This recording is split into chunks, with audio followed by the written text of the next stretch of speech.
నమస్కారం విశ్వాస్ న్యూస్ కి స్వాగతం. హెడ్లైన్ చూద్దాం.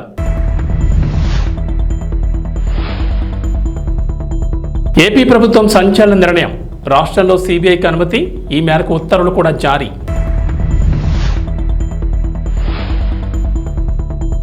రాష్ట్రంలో భారీగా డెంగ్యూ కేసులు. హైదరాబాద్ చుట్టుపక్కల అధికంగా నమోదవుతున్న డెంగ్యూ.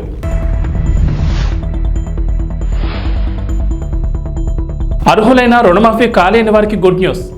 రేవంత్ సర్కార్ గుడ్ న్యూస్. మండల కేంద్రాల్లో నోడల్ అధికారులు.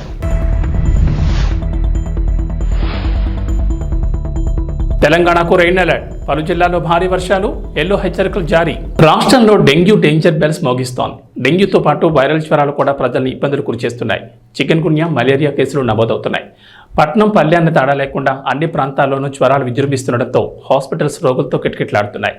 అన్ని ప్రభుత్వ ఆసుపత్రుల్లోనూ ఓపీ సగటున 10 నుంచి 30% వరకు పెరిగినట్లు అధికారులు తెలిపారు. దాదాపుగా ప్రైవేట్ హాస్పిటల్స్లోనూ అదే పరిస్థితుంది. వర్షాలు కురుస్తుండటంతో గత 20 రోజులుగా జ్వరాల బారిన పడుతున్న వారి సంఖ్య అంతకంతకు పెరుగుతోంది. గత 2 నెలలుగా తెలంగాణలో జలుబు, దగ్గు, శ్వాస సంబంధించిన వ్యాధులు విస్తరిస్తున్నాయని అధికారులు తెలిపారు. వర్షాల కారణంగా కొన్ని రోజులుగా పారిశుద్ధ్యం లోపించింది. దీంతో దోమల వ్యాప్తి విపరీతంగా పెరిగింది. ఫలితంగా డెంగ్యూ, మలేరియా, కన్యా వంటి జ్వరాలు విస్తరిస్తున్నాయి. ప్రధానంగా హైదరాబాద్తో పాటు చుట్టుపక్కల జిల్లాలైన రంగారెడ్డి, మేడ్చల్, సూర్యాపేట, నల్గొండ, ఖమ్మం జిల్లాల్లో డెంగ్యూ కేసులు ఎక్కువగా రికార్డు అవుతున్నట్లు తెలంగాణ వైద్య ఆరోగ్య శాఖ అధికారులు తెలిపారు. ఈ ఏడాది ఇప్పటివరకు 4,395 డెంగ్యూ కేసులు నమోదు కాగా అందులో 3వ వంతు హైదరాబాద్ నగరంలోనే నమోదైనట్లు తెలిసింది. అనధికారికంగా ఈ కేసులు అంతకు 10 రెట్లు అధికంగా ఉంటుందని అధికారులు అంచనా వేస్తున్నారు. అర్హులైన రుణమాఫీ కాలేదా? దీనికి రేవంత్ సర్కార్ గుడ్ న్యూస్ చెప్పింది. తెలంగాణ ప్రభుత్వం 2 లక్షల పంట రుణమాఫీ పథకం అమలు చేసిన సంగతి తెలిసిందే. 3 విడతల్లో లబ్ధిదారుల ఖాతాల్లో డబ్బులు జమ చేశారు. జూలై 18న తొలి విడతలో 1,00,000 లోపు, జూలై 31న 2వ విడతలో 1,50,000 లోపు, ఆగస్టు 30న 3వ విడతలో 1,50,000 నుంచి 2 లక్షల వరకు రైతులు రుణాలు మాఫీ చేశారు. అయితే చాలా మంది రైతులకు అర్హులైనప్పటికీ రుణమాఫీ సొమ్ము జమ కాలేదు. కొన్ని సాంకేతిక సమస్యల కారణంగా రుణమాఫీ సొమ్ము రైతుల ఖాతాల్లో జమ కాలేదని వ్యవసాయ శాఖ అధికారులు తెలిపారు. మొత్తం 31 సాంకేతిక కారణాలు గుర్తించి వాటికి పరిష్కార మార్గాలను కూడా వ్యవసాయ శాఖ అధికారులు ప్రభుత్వానికి నివేదించారు. ఈ నేపథ్యంలో అర్హులైన రైతు రుణమాఫీ కాని రైతులకు సీఎం రేవంత్ రెడ్డి ప్రభుత్వం గుడ్ న్యూస్ చెప్పింది. అర్హత ఉండి ఇంకా రైతు రుణమాఫీ సొమ్ము జమ కాని రైతుల సమస్యల పరిష్కారం కోసం అన్ని మండల కేంద్రాల్లో ప్రత్యేక నోడల్ అధికారులను నియమిస్తున్నామని వ్యవసాయ శాఖ కార్యదర్శి రఘునందన్ రావు వెల్లడించారు. రైతు వేదికల్లోని రైతులతో మంగళవారం నిర్వహించిన వీడియో కాన్ఫరెన్స్లో మాట్లాడిన ఆయన రైతులు తమ ఆధార్ కార్డులోని సమాచారం, సంబంధిత బ్యాంకు వద్ద నమోదైన డేటాలు, చిన్న చిన్న తప్పులు, రైతు పట్టాదారు పాస్ పుస్తకాల సమస్యలు, పేరు సరిగా లేకపోవడం వంటి ఫిర్యాదులను ఆయా మండలాల్లోని నోడల్ అధికారికి తెలియజేశారు. ఇచ్చిన మాట నిలబెట్టుకున్నారు సీఎం రేవంత్ రెడ్డి. ఇటీవల కాంగ్రెస్ పార్టీలో చేరిన మాజీ మంత్రి, బాన్సువాడ ఎమ్మెల్యే పోచారం శ్రీనివాసరెడ్డికి ప్రభుత్వంలో సముచిత స్థానం కల్పిస్తానని ఇచ్చిన మాట మేరకు కీలక పదవి ఇచ్చారు సీఎం రేవంత్. పోచారం శ్రీనివాసరెడ్డిని వ్యవసాయ శాఖ సలహాదారుడిగా రేవంత్ ప్రభుత్వం నియమించింది. కేవలం సలహాదారును నియమించడమే కాకుండా కేబినెట్ హోదాను కూడా కల్పించింది. పోచారం శ్రీనివాసరెడ్డితో పాటు ప్రస్తుత మండల చైర్మన్ గుత్తా సుఖేందర్ రెడ్డి కుమారుడు గుత్తా అమిత్ రెడ్డిని డైరీ కోఆపరేటివ్ ఫెడరేషన్ చైర్మన్గా నియమించింది. ఈ మేరకు రేవంత్ రెడ్డి ప్రభుత్వం ఉత్తర్వులు జారీ చేసింది. టీడీపీలో సుదీర్ఘకాలం పాటు కొనసాగిన సీనియర్ నేత పోచారం శ్రీనివాసరెడ్డి తెలంగాణ ఉద్యమ సమయంలో ఆ పార్టీని వీడి నాటి టీఆర్ఎస్ పార్టీలో చేరారు. తెలంగాణ ఆవిర్భావం తర్వాత ఏర్పడిన తొలి ప్రభుత్వంలో కేసీఆర్ ఆయనకు వ్యవసాయ శాఖ మంత్రిగా బాధ్యతలు అప్పగించారు. 2018లో రెండోసారి ఏర్పడిన ప్రభుత్వంలోనూ అసెంబ్లీ స్పీకర్గా బాధ్యతలు కట్టబెట్టారు. అయితే ఇటీవల జరిగిన అసెంబ్లీ ఎన్నికల్లోనూ పోచారం విజయం సాధించినప్పటికీ బీఆర్ఎస్ పార్టీ అమల్లోకి రాకపోవడంతో కేవలం ఎమ్మెల్యేగానే ఉండిపోయారు. నంద్యాల జిల్లా శ్రీశైలంలో అర్ధరాత్రి భారీ వర్షం కురిసింది. దీంతో శ్రీశైలం జలాశయం వద్ద కొండచర్యలు విరిగిపడ్డాయి. రాత్రి సమయానికి వాహనాలు రాకపోకలు లేకపోవడంతో పెను ప్రమాదం తప్పింది. అధికారులు రోడ్డుపై పడి ఉన్న రాళ్లను తొలగించేందుకు చర్యలు చేపడుతున్నట్లు సమాచారం.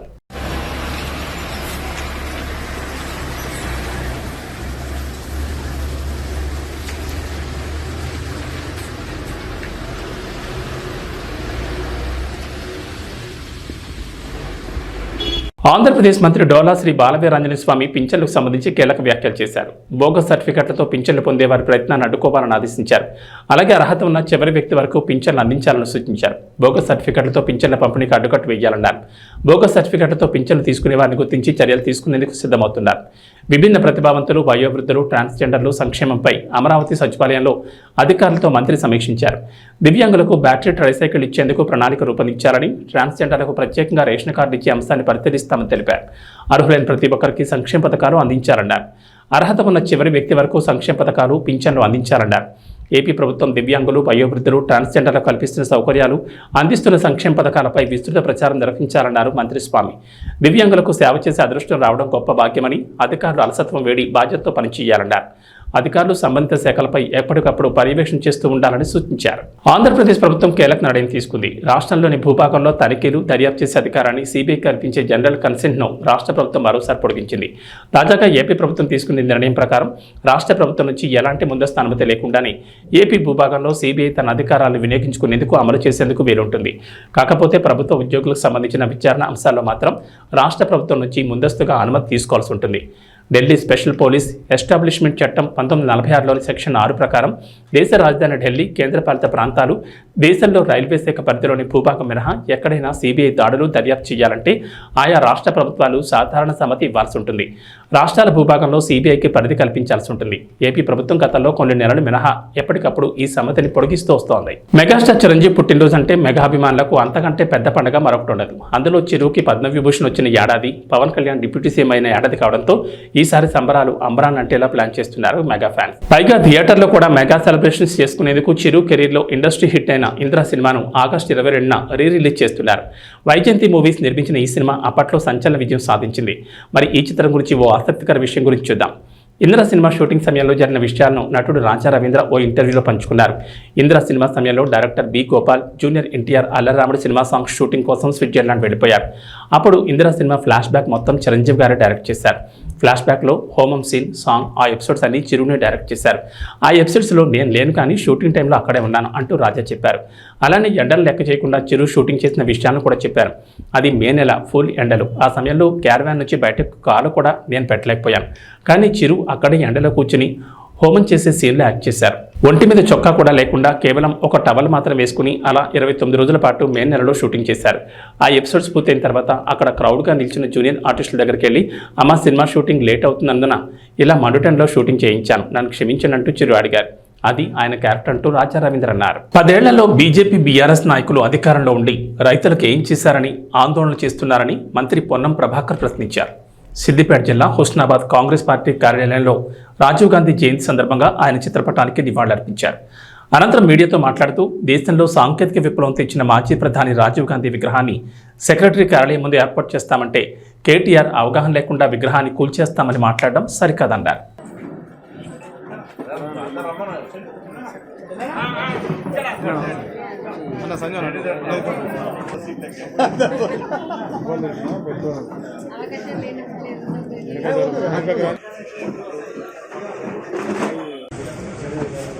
ప్రతిపక్షాలు రైతాంగాన్ని కన్ఫ్యూజన్ చేసేటువంటి ఒక ప్రక్రియ స్టార్ట్ చేశారు. కాబట్టి తెలంగాణ రైతాంగానికి మీరెక్కడ ఆందోళన చెందొద్దు, రైతు రుణమాఫీ పూర్తిగా అందరికీ చేస్తామనే మాట మనం చేస్తాం. ఎవరికైనా ఈ 3 విడతలల్లా రైతు రుణమాఫీ కాకపోతే మీరు మండల రెవెన్యూ కార్యాలయంలో, మండల పరిషత్ ఆఫీసులో, మీ అగ్రికల్చర్ ఆఫీసర్ దగ్గర మీ అప్లికేషన్ పెట్టండి. 2018 డిసెంబర్ 12 కంటే ముందు లోన్ తీసుకొని ఉన్నటువంటి వాళ్ళ అమౌంట్ ఎంతమంది ఉన్నా అది లోన్ మాఫీ కాదు, నిబంధనలలోనే ఉంది. 2023 డిసెంబర్ 9 తర్వాత ఈ 8 నెలల ఎవరైనా లోన్ తీసుకుంటే కూడా మాఫీ కాదు. అంటే డిసెంబర్ 9 కంటే ముందు 2023, డిసెంబర్ 12 2018 తర్వాత లోన్ తీసుకున్న వాళ్ళకు ఎవరికైనా మాఫీ కాకపోతే మా ప్రభుత్వం బాధ్యత.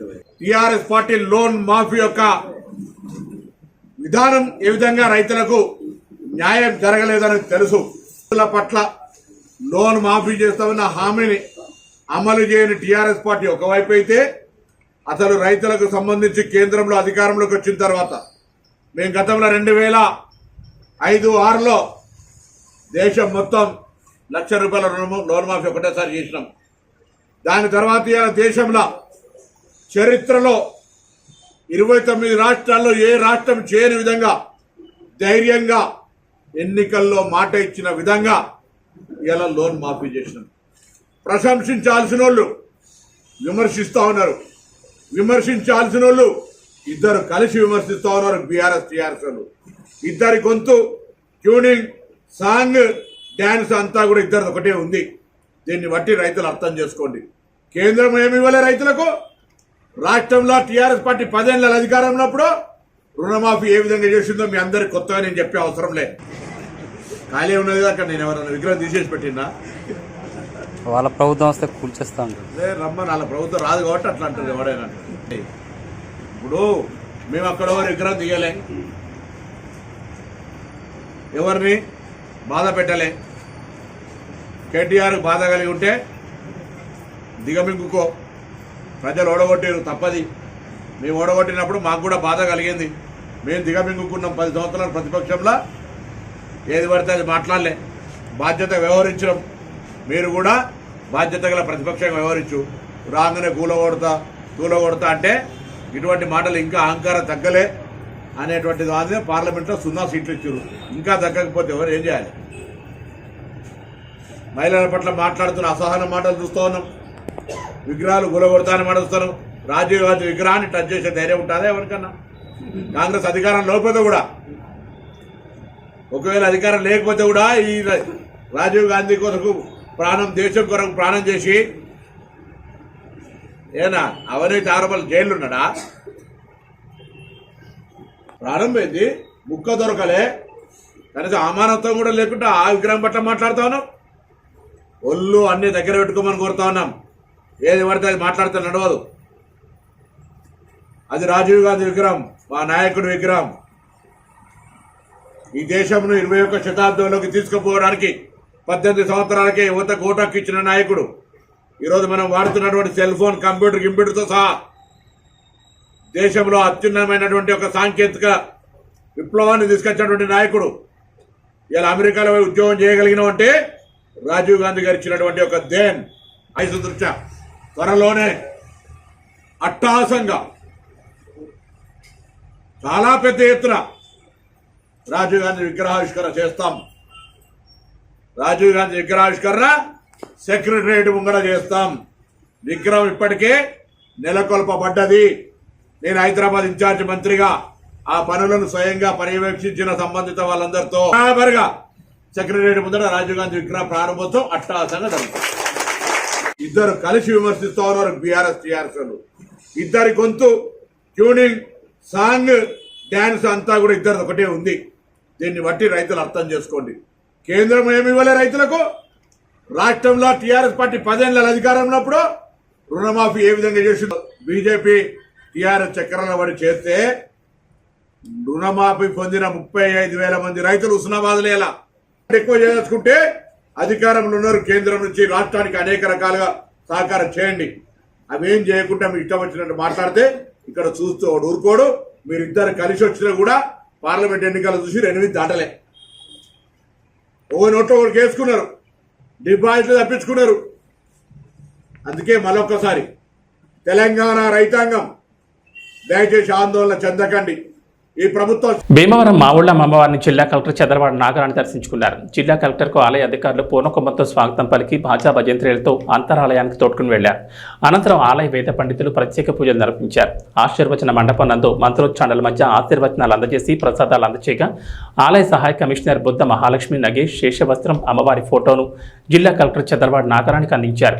ఈ కార్యక్రమంలో ఆలయ సహాయ commissioner Buddha Mahalakshmi, Ganesh, Bhimavaram division endowment inspector వి వెంకటేశ్వర్ తదితరులు పాల్గొన్నారు.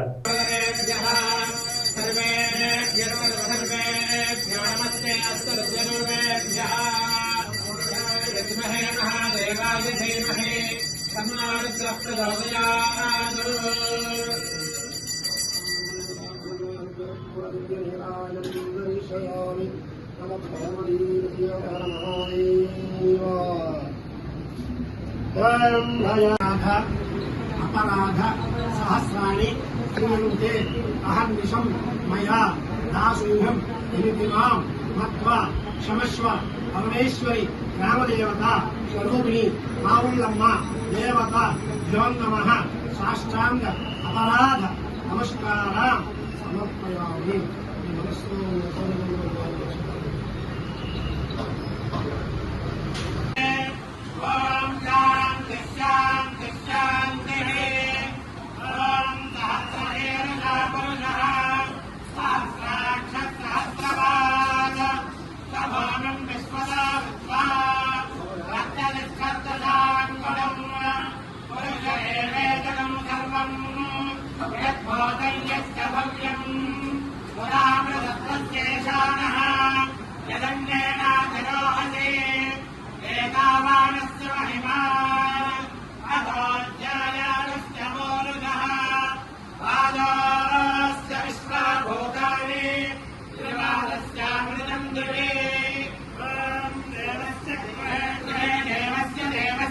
కేంద్ర హోంశాఖ సహాయ మంత్రి బండి సంజయ్ కుమార్ మరోసారి సంచలన వ్యాఖ్యలు చేశారు. లిక్కర్ కేసులో అరెస్టు జైల్లో ఉన్న కల్వకుంట్ల కవితకు కాంగ్రెస్ పార్టీ బెయిల్ ఇప్పించేందుకు ప్రయత్నిస్తోందని అన్నారు. కాంగ్రెస్ సీనియర్ నేత అభిషేక్ సింఘ్వీ కవితకు బెయిల్ ఇప్పించేందుకు కోర్టులో వాదనలు వినిపిస్తున్నారని చెప్పారు. అందుకు అనుగుణంగానే అభిషేక్ సింఘ్వీకి తెలంగాణ నుంచి కాంగ్రెస్ రాజ్యసభ అభ్యర్థిగా నామినేషన్ వేయించారని తెలిపారు. ఢిల్లీలోని కాంగ్రెస్ పెద్దలతో కేసీఆర్ మ్యాచ్ ఫిక్సింగ్ అయ్యారనడానికి ఇంతకంటే నిదర్శనం ఏం కావాలని ప్రశ్నించారు. కేసీఆర్ చెబితేనే కాంగ్రెస్ పార్టీలో ఎంపీ సీట్లు, ప్రభుత్వంలో మంత్రి పదవులు ఇస్తున్నారని తెలిపారు. ఈ విషయం తెలిసి కాంగ్రెస్ ఎమ్మెల్యేలు కేసీఆర్ ఫామ్ హౌస్కు క్యూ కడుతున్నారని వ్యాఖ్యానించారు. మహేశ్వరం నియోజకవర్గంలోని తుక్కుగూడ సమీపంలోని రావిరాల గ్రామంలో నిర్వహించిన సూర్యగిరి ఎల్లమ్మ బోనాల ఉత్సవాల్లో బండి సంజయ్ పాల్గొన్నారు. అమ్మవారిని దర్శించుకుని ప్రత్యేక పూజలు నిర్వహించారు. ఈ సందర్భంగా బీజేపీ రాష్ట్ర అధికార ప్రతినిధి వీరేందర్ గౌడ్, రాష్ట్ర నాయకులు అందెల శ్రీరాములు యాదవ్తో కలిసి మీడియాతో మాట్లాడారు. రావిరాల సూర్యగిరి ఎల్లమ్మ అమ్మవారిని దర్శించుకోవడం సంతోషంగా ఉందన్నారు. అందరూ సుఖ సంతోషాలతో ఉండాలని అమ్మవారిని వేడుకున్నారు. పదే పదే బీజేపీలో బీఆర్ఎస్ విలీనం చేసుకోబోతోందంటూ దుష్ప్రచారం నిర్వహిస్తున్న కాంగ్రెస్ నేతలు బండారం బయటపడిందన్నారు. కాంగ్రెస్ నేతలే కేసీఆర్తో మ్యాచ్ ఫిక్సింగ్ చేసుకున్నారు. కాంగ్రెస్ పార్టీ లిక్కర్ కేసులో కవితకు బెయిల్ ఇప్పించేందుకు ప్రయత్నిస్తుందన్నారు. కాంగ్రెస్ సీనియర్ నేత అభిషేక్ సింఘ్వీ కవిత బెయిల్ కోసం కోర్టులో వాదిస్తున్నాడన్నారు. ఈ దేశం గురించి కానీ, ఈ దేశ ప్రజల పేద ప్రజల గురించి కానీ, ఈ దేశాన్ని రక్షించడానికి మేము ముందు ప్రవర్తించబడతాం. మంచి ఆలోచన వాళ్ళు కూడా సపోర్ట్ చేస్తారు.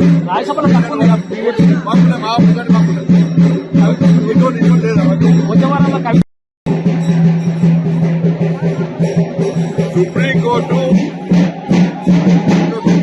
ఒక పార్టీ చెప్తే పేరు ఇవ్వదు. ఇది కోర్టు ధిక్కరణ. కాంగ్రెస్ పార్టీ అట్లా మాట్లాడుతుంది, కోర్టు ధిక్కరణ.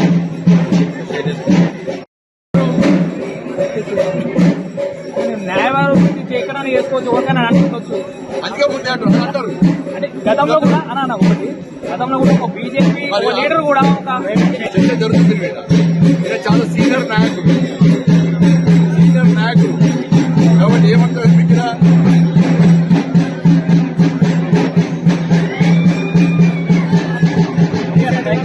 మాట్లాడదు.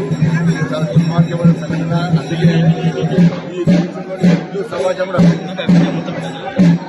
రాబోయే పరిణామాలను మనం గుర్తించుకుంటాం. హిందూ సమాజం నామికం కావాల్సినటువంటి ఎవరైతే హిందూ సమాజం పట్ల, హిందూ ధర్మం వాళ్ళ పట్ల అప్రమత్తంగా ఉండాల్సి వస్తుంది. హిందూ సమాజం సంఘటన కావాల్సిన అవసరం ఉంది. బంగ్లాదేశ్ లో జరిగిన పరిణామాలు చూడాల్సిన అవసరం ఉంది. వీళ్ళు మాట్లాడలేరు, వాళ్ళు మాట్లాడుతున్నారు. ముఖ్యంగా మనం ఏం చేస్తున్నామో ఒకసారి హిందువులు జాగ్రత్తలు కనుక్కుంటుంది. ఎస్సీ వర్గీకరణను వ్యతిరేకిస్తూ వర్గీకరణ పోరాట సమితి ఆధ్వర్యంలో నిర్వహిస్తున్న భారత్ బంద్ కృష్ణా జిల్లా మచిలీపట్నం, పెడన, అవనిగడ్డ, గుడివాడ, పామర్రు, గన్నవరం జిల్లా వ్యాప్తంగా అన్ని నియోజకవర్గ మండలాల్లో బంద్ ప్రశాంతంగా జరుగుతోంది. పలు దళిత సంఘాల ప్రతినిధులు బంద్లో పాల్గొని మచిలీపట్నం నగరంలోని వర్తక, వాణిజ్య దుకాణాలు మూయించారు. తెల్లవారుజామునే ఆర్టీసీ బస్టాండ్కి చేరుకున్న ఆందోళనకారులు డిపోల నుంచి బస్సులను బయటకు రాకుండా అడ్డుకున్నారు.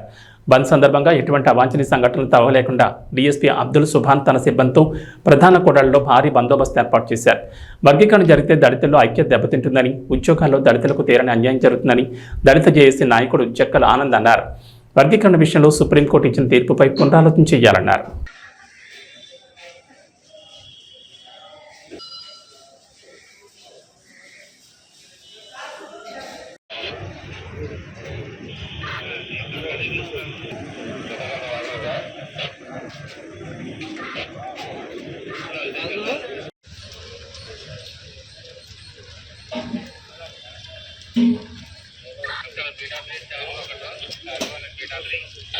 సీఎం గారు ఎక్కడ ఉన్నారు? లోపలికి వెళ్ళారా?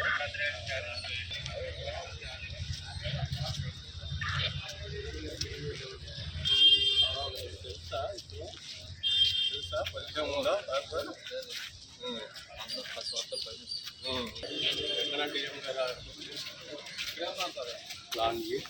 అదేదో 3 o'clock పినాకి. ఏం పినాకిని? అది పినాకిని అంటే విజయవాడ టు చెన్నై ఒక పినాకి. ఇది దానికి లింక్ సార్. అంటే పినాకిని ఎక్స్ప్రెస్ కి వెళ్ళగోరే ప్యాసింజర్స్ యొక్క సదుపాయం ఉన్నట్లు మనం ఇక్కడ నుంచి విజయవాడ లింక్ సార్. కనెక్టివిటీ దానికి విజయవాడ టు చెన్నై దానికి లింక్ 3 o'clock. దీనికి వెళ్తుంటారు. పినాకినికి వెళ్ళదలుచుకున్న వారు మనకి ఈ బస్సుకి వెళ్తుంటారు. కరెక్ట్ టైం గుడివాడ నుంచి ఇక్కడి నుంచి కూడా పెట్టామని పెట్టారా? మిగతాయన్నీ 5 o'clock నుంచి.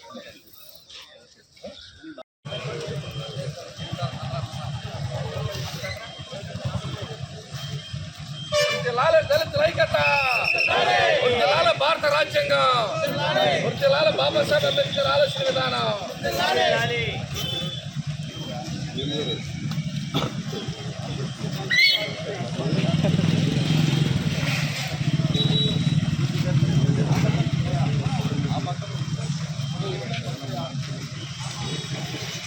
వద్దు ఐక్యత ముద్దు, ఐక్యత ముద్దు, ఐక్యత ముద్దు, ఐక్యత ముద్దు, ఐక్యత ముద్దు.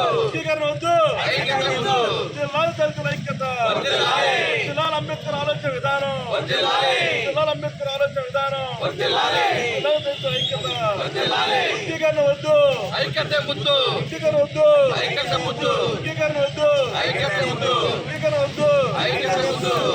దళితుల ఐక్యత ఆలోచన విధానం, అంబేద్కర్ ఆలోచన విధానం. జై భీమ్, జై జై భీమ్, జై భీమ్, జై జై భీమ్, జై భీమ్, జై జై భీమ్, జై భీమ్. జై జై భీమ్. ఇక వాతావరణ విషయానికి వస్తే తెలంగాణను భారీ వర్షాలు వేయడం లేదు. గత 2 రోజులుగా రాష్ట్రంలో విస్తారంగా వర్షాలు కురుస్తుండగా తాజాగా రాష్ట్రానికి మరోసారి హైదరాబాద్ వాతావరణ కేంద్రం అధికారులు రెయిన్ అలర్ట్ జారీ చేశారు. నేడు రాష్ట్రంలోని పలు జిల్లాల్లో భారీ వర్షాలు కురుస్తాయని చెప్పారు. నైరుతి రుతుపవనాలు బలంగా ఉండడం, ద్రోణి ప్రభావంతో రాష్ట్రంలో విస్తారంగా వర్షాలు కురుస్తాయని వెల్లడించారు. ఈ మేరకు ఆయా జిల్లాలకు ఎల్లో అలర్ట్ జారీ చేశారు. ఇవాళ ప్రధానంగా వనపర్తి, పెద్దపల్లి, జయశంకర్, భూపాలపల్లి, ములుగు, కొత్తగూడెం, రంగారెడ్డి, మహబూబ్ నగర్, నాగర్ కర్నూలు, సిద్దిపేట, జోగులాంబ గద్వాల, నారాయణపేట జిల్లాలో భారీ వర్షాలు కురుస్తాయని చెప్పారు. అక్కడక్కడ ఉరుములు, మెరుపులతో పాటు పిడుగులు పడతాయని, గంటకు 30 నుంచి 40 కిలోమీటర్ల వేగంతో బలమైన ఈదురుగాలులు కూడా వీస్తాయని అన్నారు. కుండపోత వర్షాలకు ఛాన్స్ ఉన్న నేపథ్యంలో ప్రజలు అప్రమత్తంగా ఉండాలని వాతావరణ శాఖ అధికారులు సూచించారు. అవసరమైతేనే బయటకు రావాలని చెప్పారు. ఏబీ బులెటిన్ విశేషాలు. నమస్కారం.